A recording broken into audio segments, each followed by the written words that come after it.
Good morning, good afternoon, and good evening, and welcome to our webinar today. What is the full value of effective contract management? My name's Paul Branch, and for those that don't know me, I'm the Chief Technology Officer here at World Commerce and Contracting, and I'm going to be your moderator and host for today. Folks are still joining us for this webinar, so if you came intent on listening to what is the full value of effective contract management, you're absolutely in the right spot. We will be starting momentarily. I think we're going to start right now. So this is a webinar that's focused on looking at the value that can be derived from effective contract management. And I'm joined on our stage today by two experts in this space. First off, we have Melody Smith, who's Associate GC General Counsel at Klein Tools.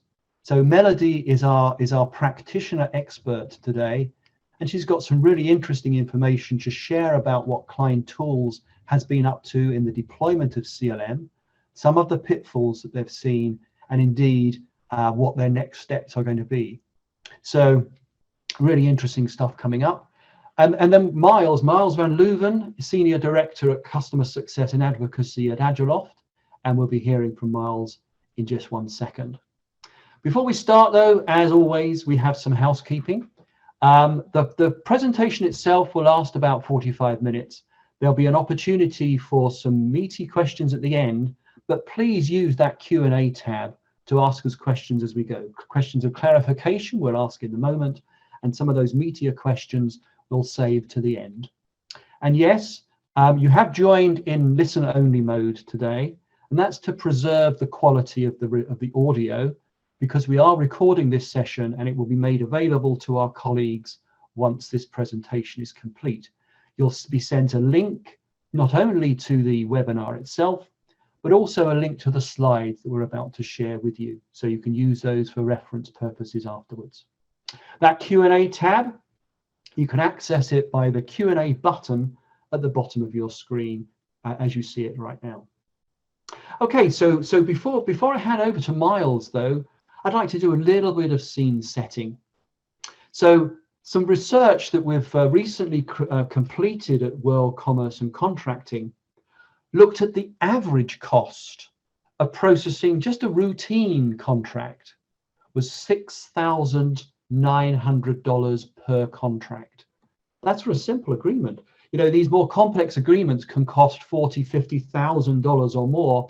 And indeed, in my career, in major outsourced agreements on the buy side and on the sell side, it was not unusual to spend many years, multi-years, and millions of dollars in the successful execution of a particular contracting arrangement pre-award.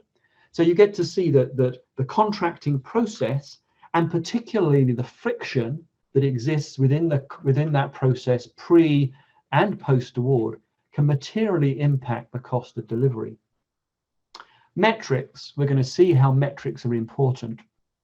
Understanding where you start in this process is a key part of then being able to measure success as you move through the implementation.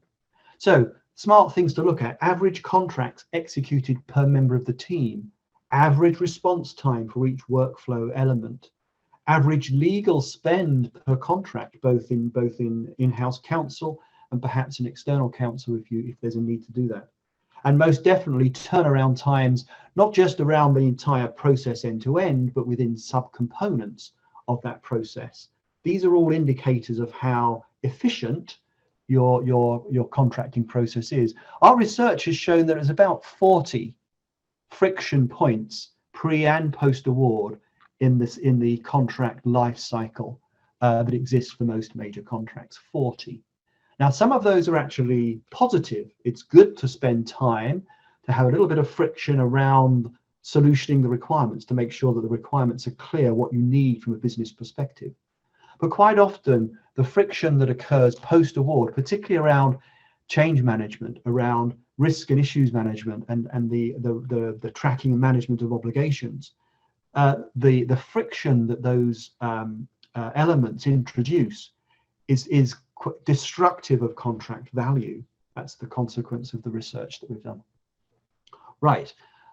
Moving on to our next slide. We've completed some research throughout the pandemic, beginning, during, and in the latter phases. And a couple of data points that I'd really like to share with you, because it sort of tees us up for the conversation that we're about to have. So quite early on in the pandemic, we surveyed over 500 corporations, and interestingly, they came back and said 64% of the folks who were surveyed had not made any material investment in automation.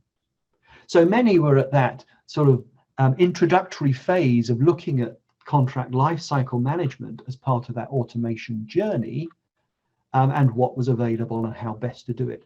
So I wouldn't mind betting that there's some folks in our audience today who are also in that category. Very interesting though, 81% of those folks that we surveyed said that in the next 12 months they would make a material investment, either to replace something that had been deployed previously that wasn't fit for purpose, note to self, or a completely new deployment, that dipping that toe in the water of the CLM technology. So now is the time. The message I'm trying to get across with this slide particularly is now is the time.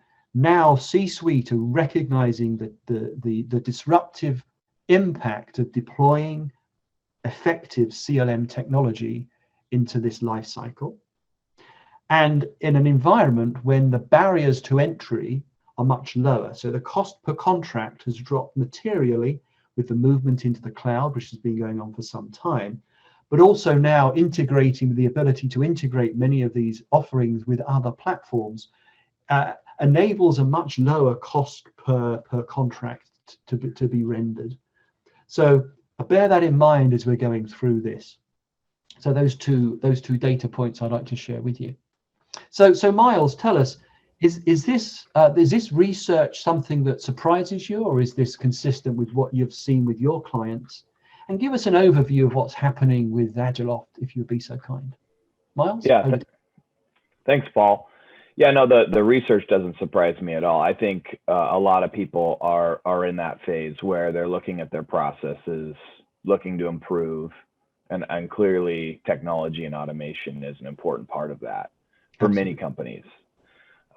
Yeah, I mean, in terms of, and that translates to Agiloft, right? So we're growing very quickly and very busy talking to our existing customers and a lot of companies that are looking at their processes and looking to automate right now. But, you know, that's been helped by the investment that we received last year from FTV Capital, $45 million. With that, we've brought in new leaders, which we've talked about in past calls, but those leaders continue to make a really big impact for the business. Our new CEO, Eric Laughlin, who came from Ernst & Young, our new Chief Revenue Officer, Kevin Niblock, who was previously at Zora and Aptus, and then our Chief Product Officer, Andy Wishart, who was previously at Thomson Reuters. So just a wealth of and depth of experience in this space from those leaders. They're bringing in a lot of talent. And so we've got a great team, and we're really excited about where we're at now and where we're going in the future. The really exciting thing that we announced recently was our spring release, which was announced on just a few days ago on March 31st. And with the spring release, a few of the big things that our customers are experiencing are the ability to better search, view, and navigate faster in Agiloft with our enhanced user interface. We've also streamlined a lot of workflows with our Microsoft Office integration. And then for customers that are using artificial intelligence, we've developed a new and improved AI toolkit. So lots of great stuff coming out in the product right now, thanks to our team and the investment that we've received. And I'm also excited. Just a quick question. Do you see that that focus on integration that I chatted about at the beginning? Do you see that as being a focus with your client base as well? Yeah, absolutely. Right. Contracting, good contracting processes go throughout the entire organization. Mm-hmm. And so you can't have just a standalone contract management system. It needs to integrate with the processes and the tools that are being used throughout the organization. And that's why integrations are so important, so that all of the data is working together through all the systems. Yeah, and I wanted to say, super excited to be on this call with Melody. You know, Klein Tools is one of our newer customers, and a great example of implementing tools and processes to become more efficient and get the visibility they need. So really excited for Melody to tell her story.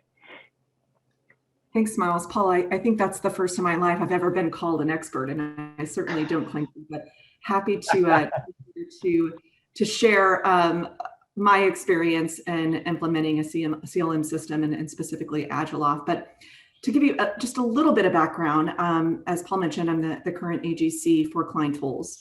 Prior to joining Klein, I was a partner at a regional, now national law firm that had a very sophisticated CLM system.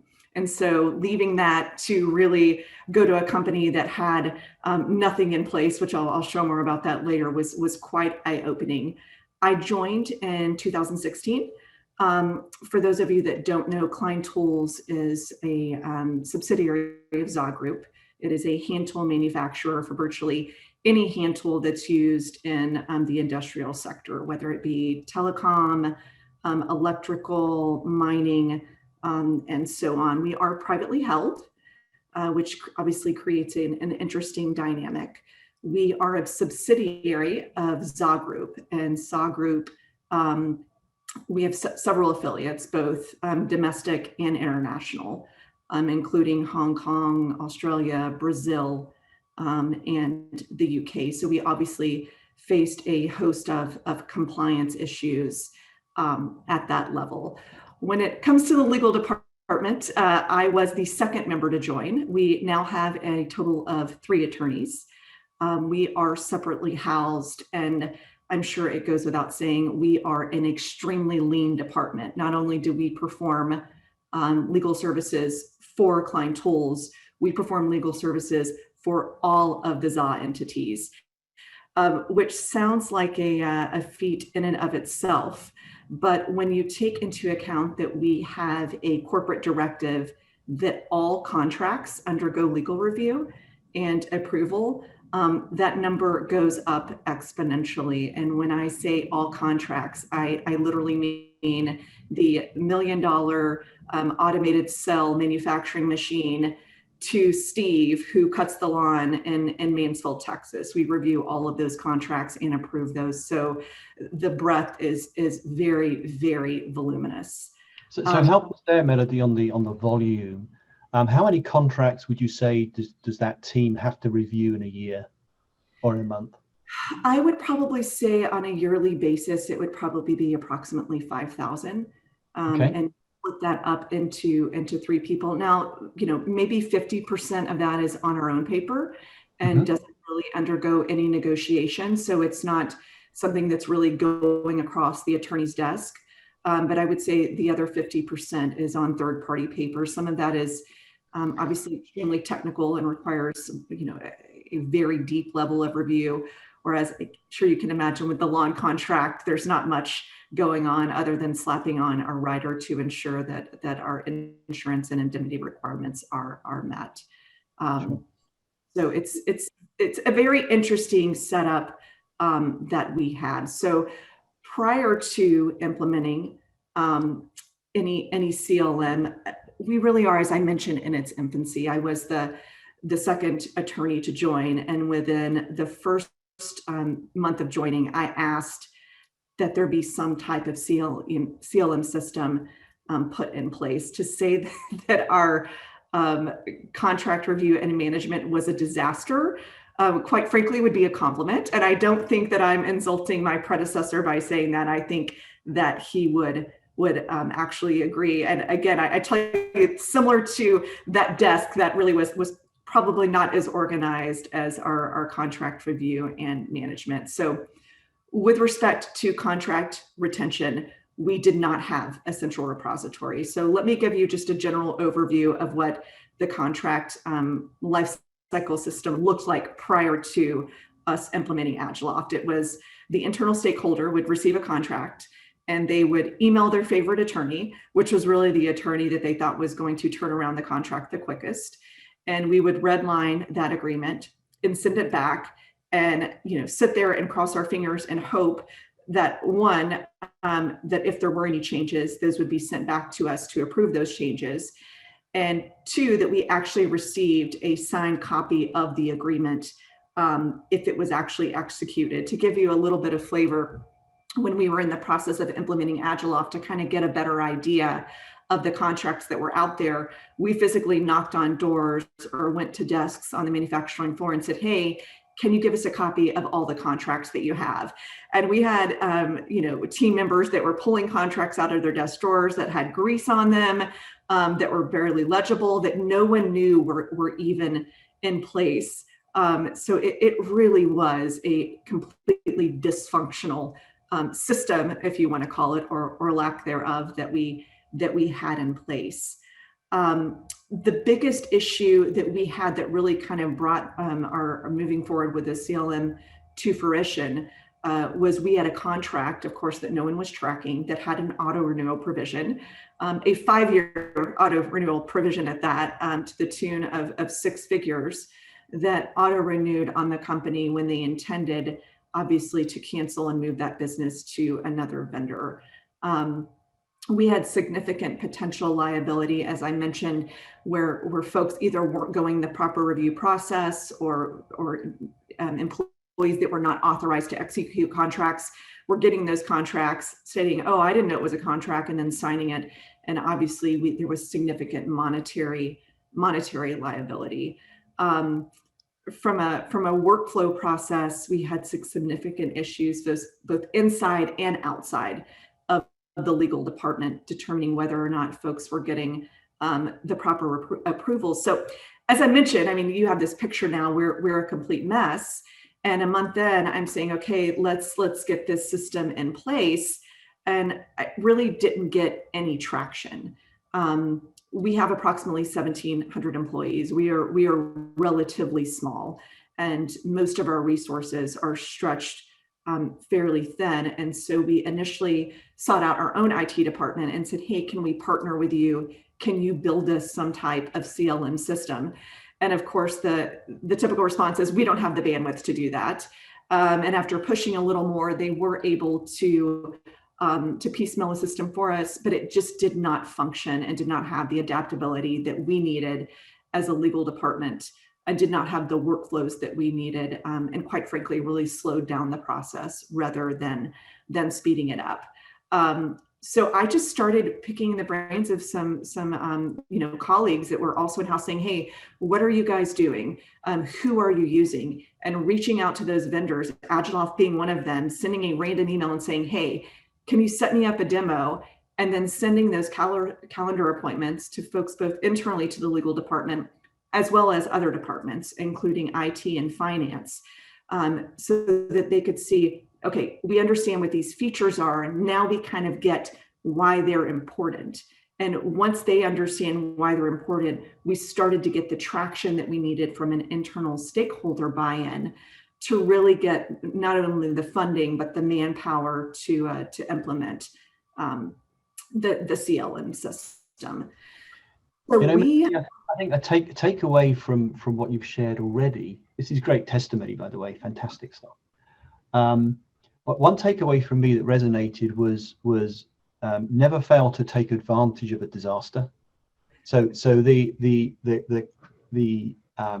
effect of the auto renewal of that contract clearly resonated around the organization as being something that really should not have happened.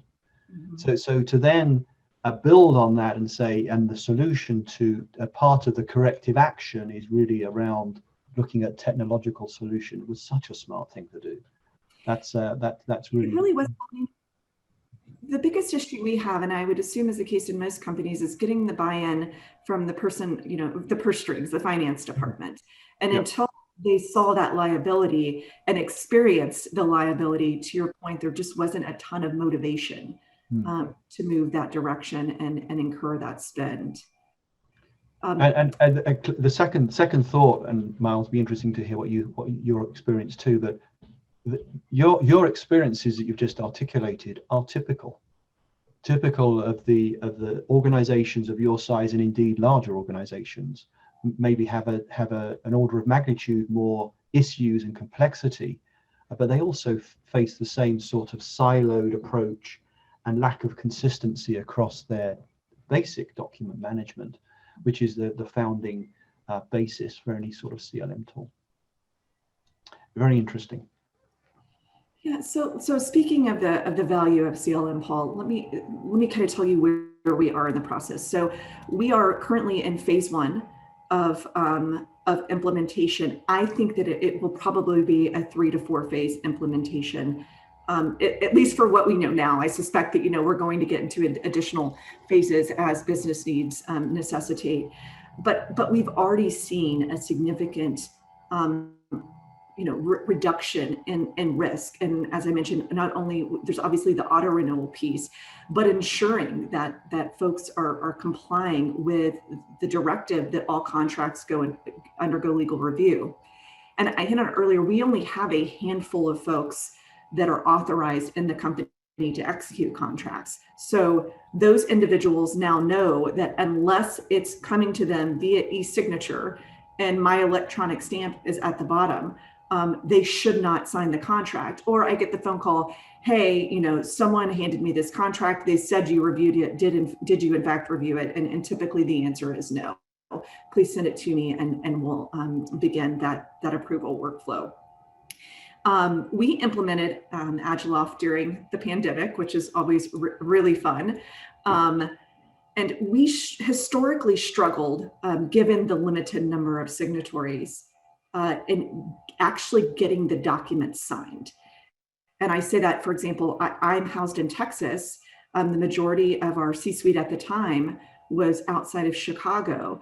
And you had to track someone down to put pen to paper. If that person was on vacation, or if they're traveling to another facility, it became a bit of a nightmare to find the person to sign the contract. We now do that within seconds. There are some contracts, especially if it's on our own paper and the other party is already reviewed. Once I push it out for e-signature, the process is done, all parties. So I stamp my approval, the external third party signs, the internal party signs, and we're done usually within 60 seconds. From a legal department standpoint, we really are, we do view ourselves as a customer service department. And our goal is to ensure that our internal stakeholders, our internal clients, if you will, are satisfied in both the content of our work and the turnaround that we're giving them. Now, it's never going to meet their 20-minute expectation for a 20-page contract, but obviously we want to make sure that they are pleased and pleased with the end product. And again, not surprising, we don't receive a ton of compliments when it comes from other departments. It's usually grumbling that we won't agree to some terrible provision or we're slowing down the process. And we've actually received positive feedback from our internal customers regarding the speed that we're able to turn around those contracts and the transparency we're able to provide that internal stakeholder. So for example, prior to us implementing the CLM, it was a barrage of emails, probably 3 times a day. Where are you on this contract? Whereas now that end user logs onto the platform and they can see, okay, well, it's pending assignment to an attorney. Okay, I see that it's been assigned to Melody. It's pending approval. Okay, I see that it's conditionally approved and now it's gone back to the outside party to negotiate the terms. Oh, now I look at it, it's completely signed. I click the link and I have visibility to the fully executed contract.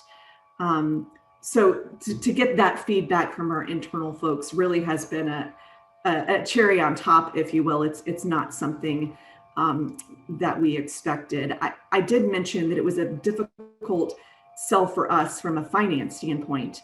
when you're requesting funds for something that, at least on its face, doesn't relate to profits for the company. Here it would be obviously manufacturing or improving our core product lines.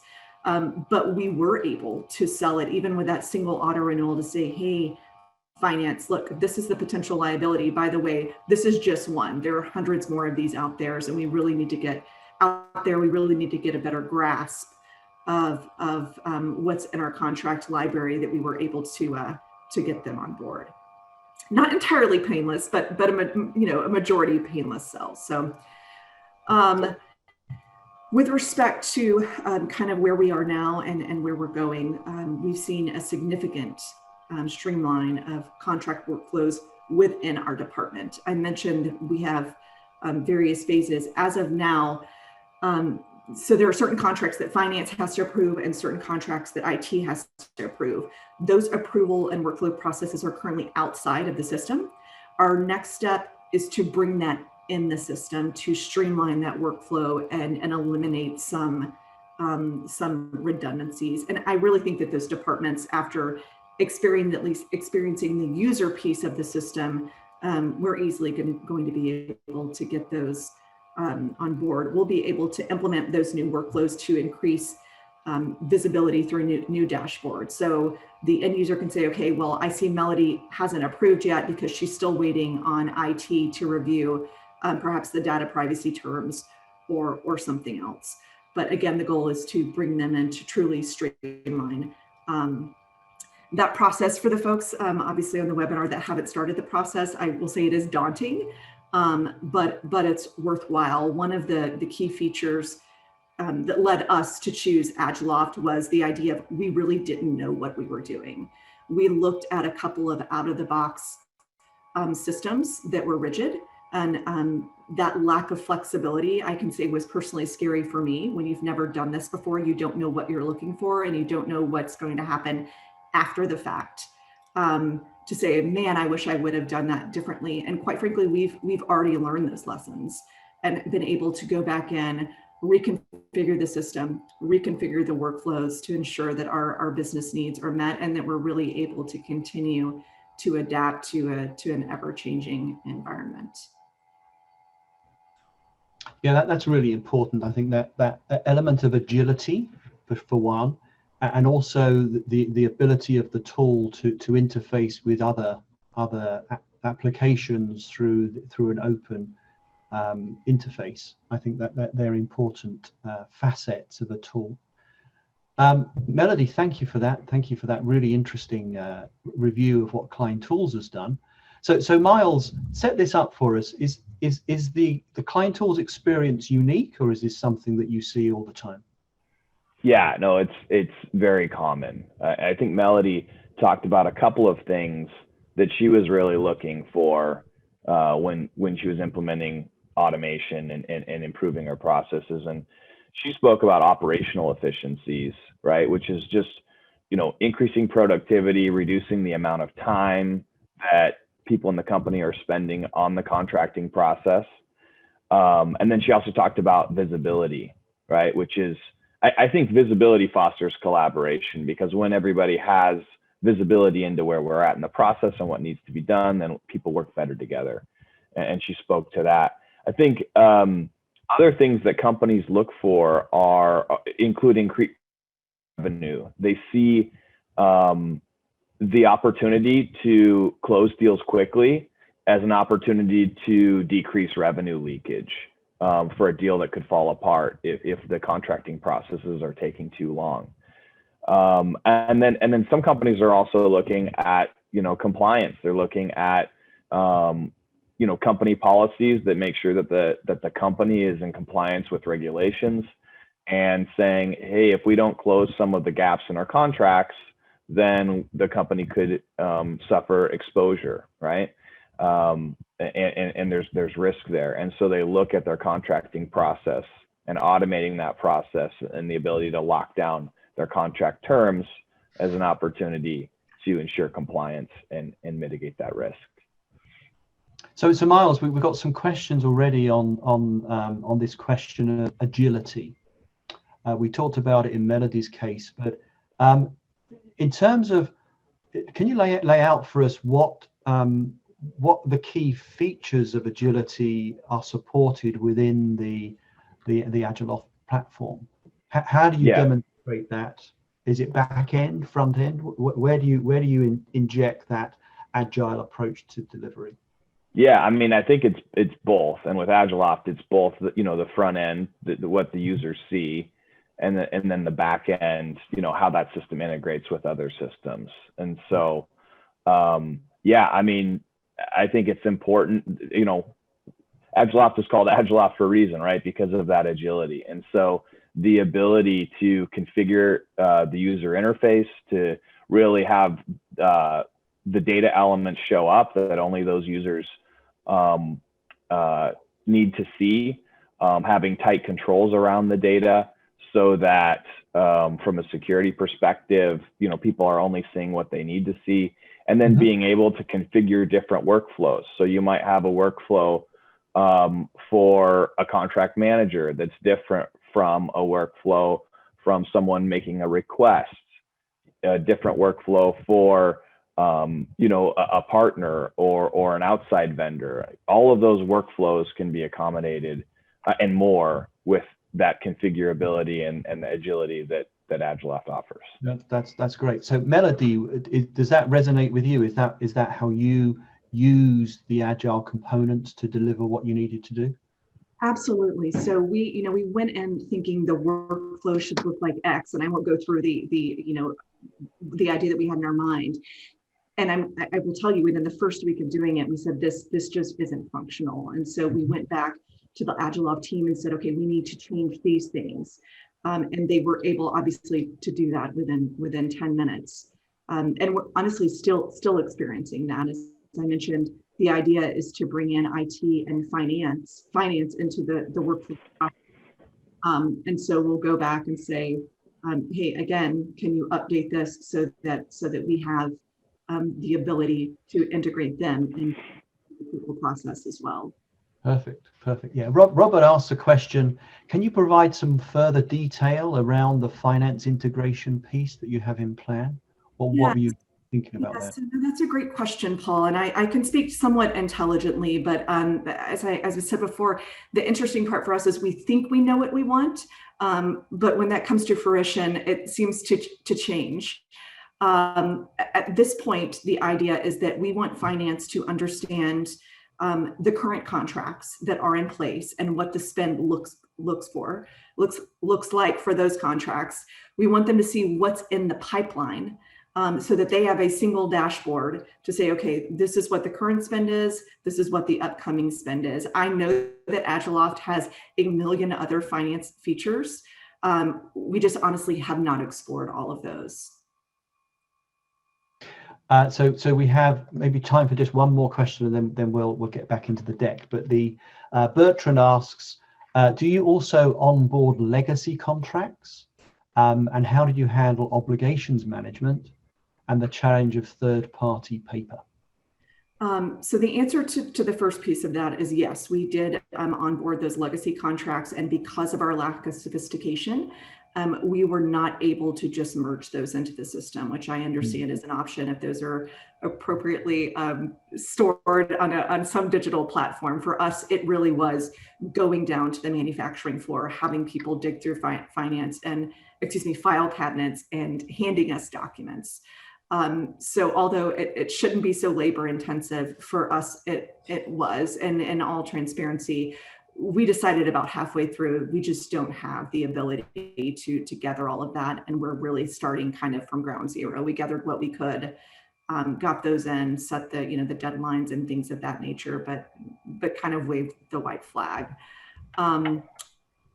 I don't know what the question means with obligations management. I can tell you with third-party paper, for us, it really wasn't a challenge. It expedited what we were already doing, which is going line by line, reviewing those documents. And then, we have key terms that we typically include that we're able to drop in.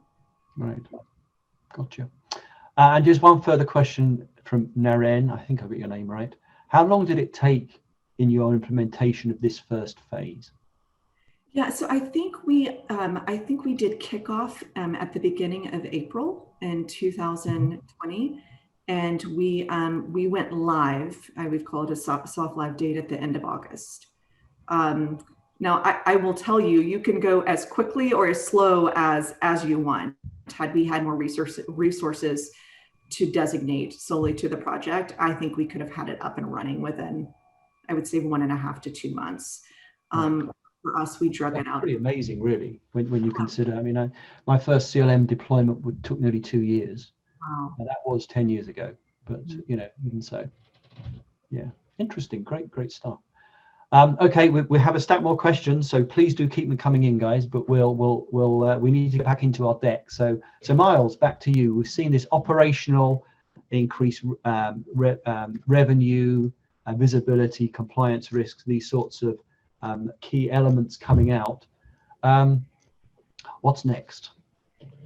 Yeah, I think if we move to the next slide, we wanted to take a poll.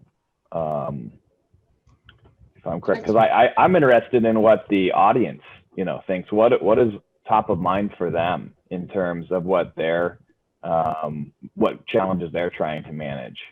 Sure, right. So let's do a quick poll of you, our audience. You've heard from Myles, but what is your biggest challenge with managing contracts? Is it that operational risk? Inefficiency and time-consuming processes? Is it lost revenue? Slow contracting processes causing lost opportunity? Is it lack of visibility? The being unable to track contract status as it's going through the origination process, or as it's being managed in life and changing as change controls come in? Is it the compliance risk to look both internally and externally to regulatory compliance, or is it all of the above? So please do take just a hot second to express your vote, and Emma, if we could perhaps close the poll and let's take a look at the results. Now we were yes, excellent, glad to see. Not being a gambling man, we were having a discussion amongst the panel how this was gonna fly, and collectively I think we thought that all the above perhaps was going to come out at the forefront. But then interestingly, operational risk is of the ones that were split out. Operational risk is the largest one. So Melody, Myles, does that surprise you in any way? Not at all. I when we were speaking earlier, thought it would either be the operational risk or the lack of visibility. Right. Absolutely not. I mean, I look at what we were doing prior and what we're doing now, and it's mind-boggling how much time we were wasting with just the inefficiencies in the contract review process. Right.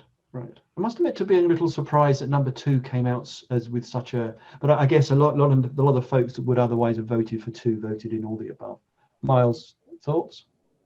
Yeah, no, I mean that stood out to me as well. I had the same thought, but I do think that's something worth remembering is that good contracting processes do help the company retain customers and win new business by preventing leakage, because being easy to do business with helps you win business.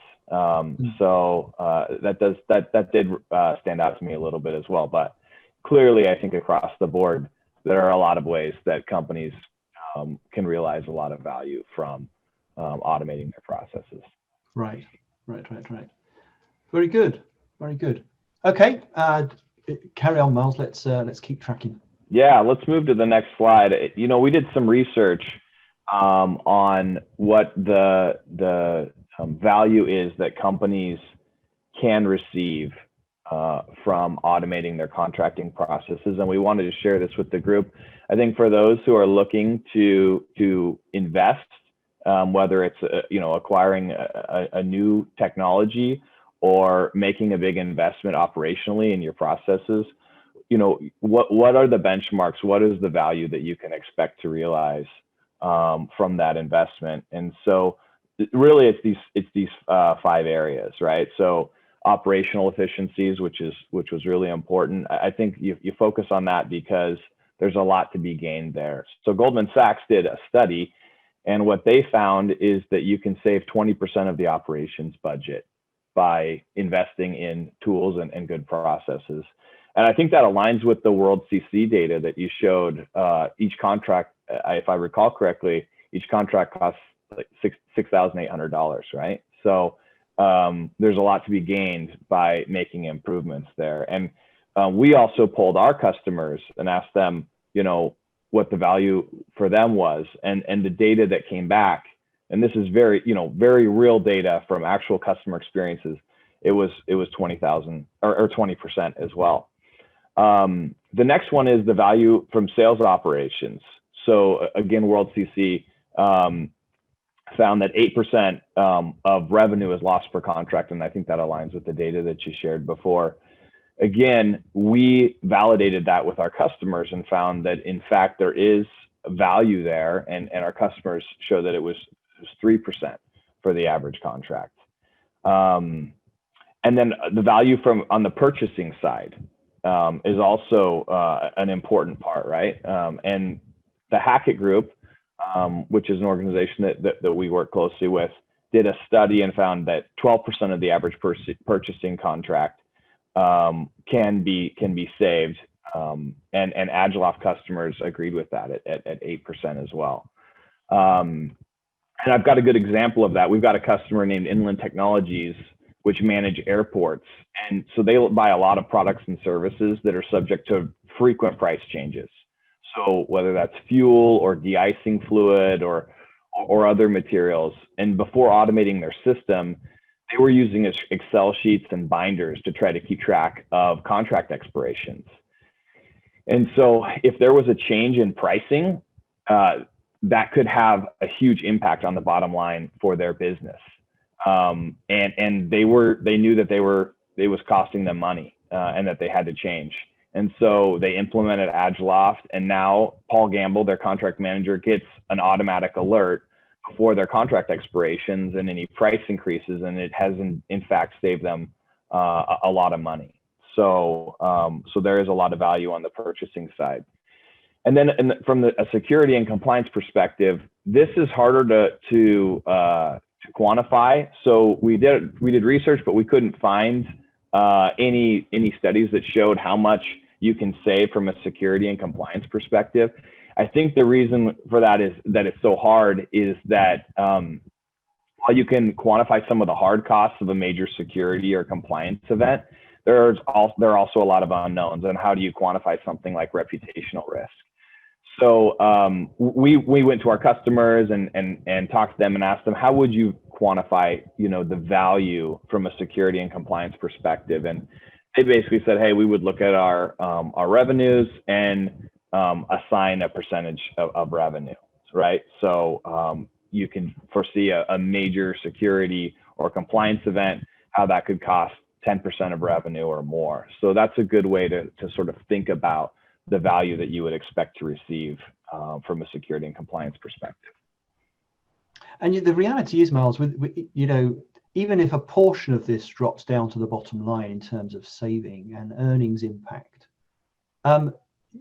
it will almost certainly pay the entire whole life cost of the CLM deployment.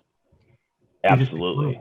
Just pick one of these things, because I mean, it's not zero cost, but as I said earlier, the entry cost per contract has dropped significantly.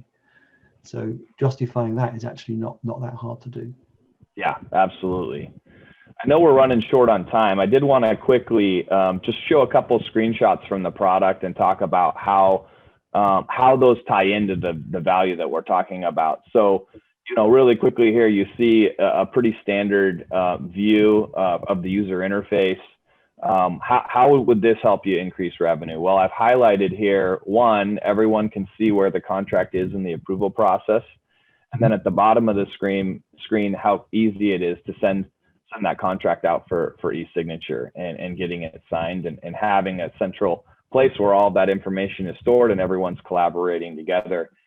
can help you make sure that you close the deal and retain the customer and win the business. So Myles, it doesn't have to just be revenue generating contracts. Question here, this technology works just as well for NDAs and that sort of thing. So, the simple agreements as well as the more complex ones, right? Yeah, no, absolutely. And also, when you talk about increased revenue, you're talking about the sell side, but clearly there's a whole purchasing side of the business that benefits from Agiloft as well. I think that's one of the things about Agiloft is, we really focus on both sides of the business in terms of how the product operates. If you move to the next slide, I think that also ties into the question, right? So efficient operations here, right? And this is sell side and buy side. Having a dashboard with data like this, how long is it taking us from draft to signature? What are our upcoming contract expirations? These are two examples, but really the data elements can be configured however a user wants to see them, and then obviously the ability to click through and drill down. And then also you can see at the bottom of the screen, I haven't highlighted these, but you can see really any KPIs that you want to track from an operations perspective. Myles, if I can interject for a second with respect to NDAs, Paul, we've been able to, with the auto-populated option that we have when we're using our own paper, we now send out NDAs in less than 30 seconds. It consists of typing in the entity name, and then it's automatically populated and sent to them. So it's amazing when we're using our own paper, the length of time that it takes for us to get contracts out the door. Yeah, that's awesome. That's great to hear. Yep. Let's and if we can move on to the last slide here, screenshot that I wanted to show you. So from a data security and regulatory compliance perspective, really quickly, this is one way that Agiloft helps, but you can see there's a risk analysis tab on the contract. And essentially what we do here is we look at clauses in the contract, and we compare them to the standard clauses that the company policies are approved for. And then we use data to talk about the variance between the standard contract and this particular clause that we're looking at. So you can start using data to look at that variance and ensure compliance with your contract. So whether it's a brand new contract that you're negotiating, or if it's maybe an upcoming renewal and you want to identify some risks that need to be negotiated out of that contract, these are the sorts of tools that can help with that. So I think Katie asked a question regarding obligations management. Does Agiloft automatically gather, track, and flag on contracts metadata post-execution? Yeah, and that's what I talked about with our recent release, the new artificial intelligence or AI toolkit. That's where artificial intelligence can be tremendously valuable, right? To find the metadata elements in the contract, to tag them, and then to be able to use them for things like obligations management. Very good, very good. Yeah, could you maybe give us just a little bit more about that? Because Chad asks how that actually works. Is it automated? Does it require a lot of training? Is it a manual activity? How does that work for us? Yeah, I mean, so the artificial intelligence can save a lot of time. I would say you have to train the AI, right? So it does require some investment to get it up and running. We also have a couple of different ways to approach it, and it depends on the number of documents that you want the AI to apply to. We've got an out-of-the-box sort of standard AI for more simple use cases, and then we've got a custom artificial intelligence solution as well. So it does require some investment, but it's going to be way faster, especially if you have thousands or tens of thousands of documents. It's going to be way faster to run it through the artificial intelligence processes that we have than to have someone, reading through those contracts and trying to tag them manually. Yeah, metadata extraction, simple metadata extraction can definitely be achieved through automation, particularly natural language, artificial intelligence. But to your point, Myles, it still very much is human-led machine assisted rather than the other way around. Absolutely. Great question here from Robert. We'd like to hear from Melody and from Agiloft. How does the solution help provide direction on what contract a specific contract owner should work on next? For a director, which contract should all your direct reporting contract owners be working on next? This is what Robert would call workload management. Is that something that we can do in a tool like this?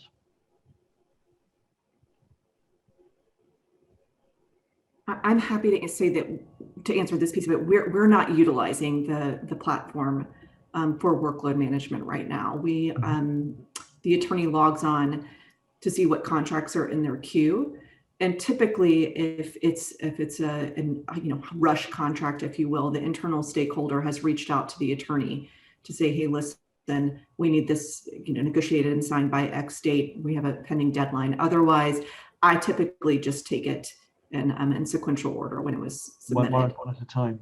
Myles, is there a workload management capability? Yeah, I mean, and it really depends on what the rules are for how you want to manage that workload, right? So is it contracts based on the size of the deal, right? We can surface up those data elements, and then that workload can be prioritized according to that criteria.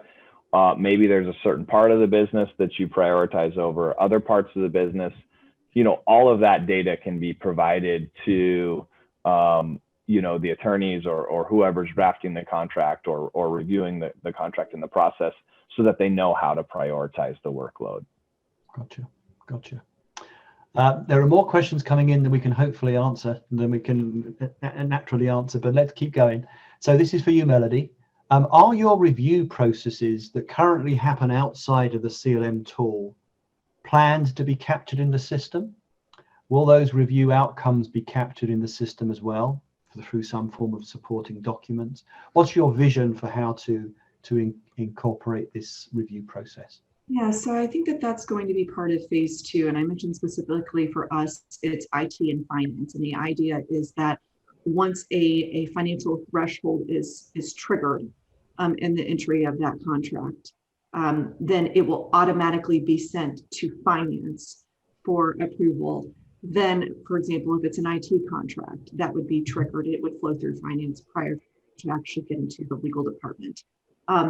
As of right now, we are manually inputting those approvals. When I say manually, it's IT, their subcommittee sending me an email that say this contract has been approved, and I drop it into the correspondence history of the affected contract. Going forward, once we roll out that phase 2.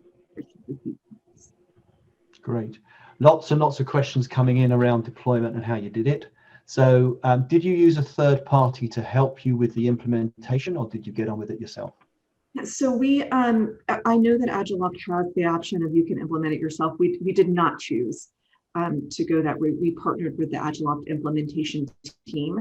The attorneys in our department is very savvy when it comes to programming and IT generally. So he was instrumental, obviously, in the workflow processes and developing those in partnership with Agiloft.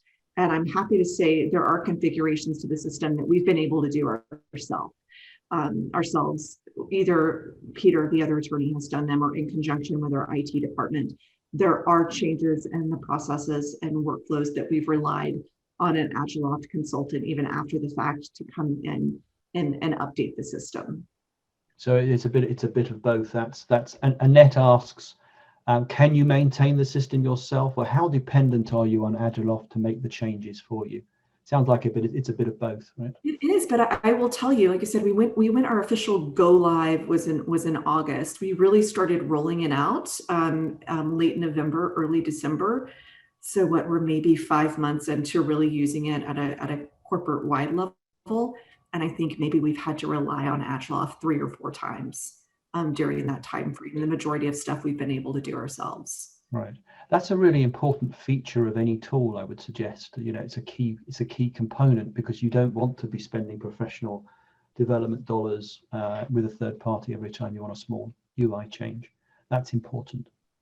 So M has asked, how did you integrate older contracts?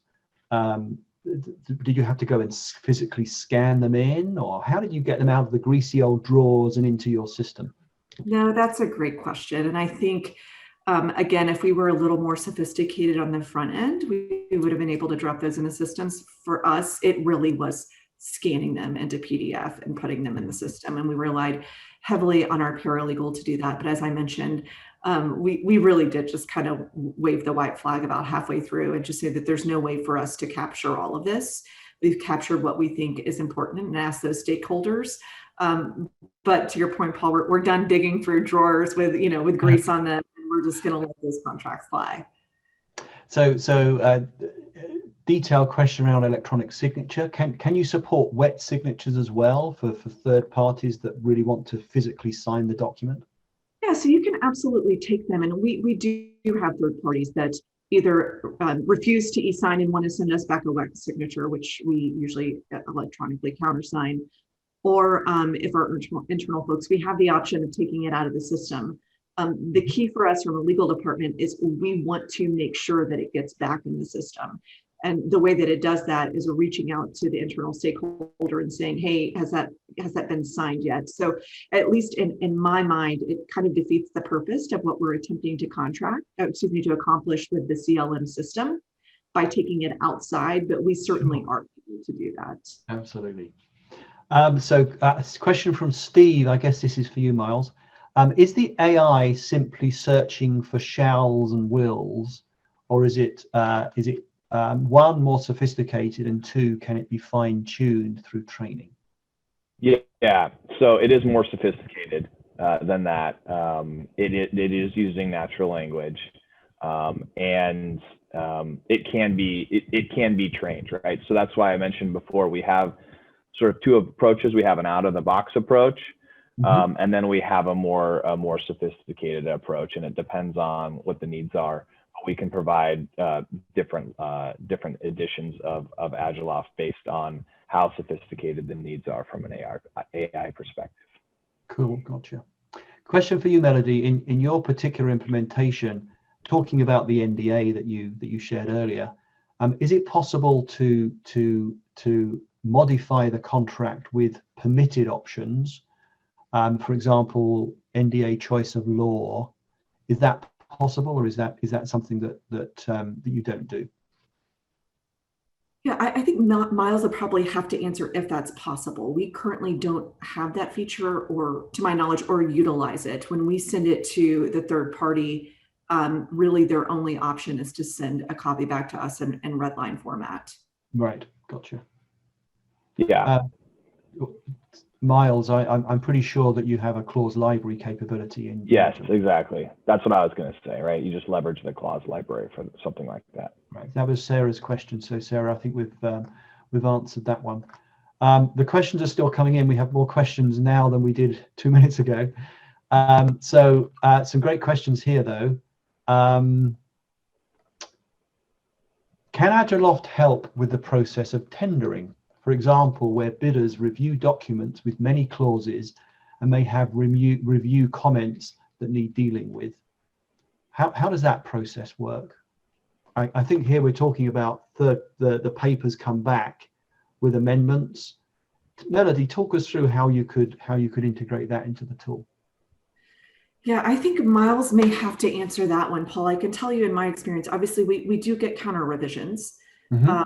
And those are typically outside of the system that we say, okay, we go back into the latest version of the document that we've drafted and say, yes, we accept that revision, or no, we don't. But to my knowledge, it's not automatically integrated, at least in the way that we are using it. And I probably should have said at the very beginning of this presentation, we are not even close to using the system to its full capability. And I don't suspect that we are smart enough to probably ever use it to its full capacity. But the fact that it's delivering material business benefit now and has features that you're not using but perhaps will in the future is a really powerful thing, actually. Yeah, interesting. Myles, any other observations on that? We have maybe just 1 minute left. Yeah, no, I mean, I think that's possible to do, right? In the draft phase of a contract, to send, if it's on your paper, to send that paper out to multiple parties. They can review it and provide their comments, and then you can use that in your decision-making process on which vendor you ultimately select. I think that's what this bidding question is about, and that workflow is definitely possible. Well, wow, we are unfortunately out of time. So thank you to Melody and to Myles for your expert counsel and run through of the slides today. Really interesting stuff. And judging from the quality of the questions, really engaging from our audience too. So thank you so much for taking time out to share that with us. As if you're regular attendees at World Commerce and Contracting webinars, recognize that we have a whole series of these things that are advertised on our website. Indeed, so does Agiloft. Agiloft has a very active webinar series. So take advantage of this free time to learn more and more about how this engaging technology can revolutionize what you're doing in your space. So thank yous would not be complete though without first off thanking Agiloft for their partnership today, but also most importantly thanking you, our audience, for staying with us, for participating in this conference, and for some really intriguing questions. So thank you very much for that. All it remains for me to do is to wish you a very enjoyable day, and thank you for your time today. Goodbye.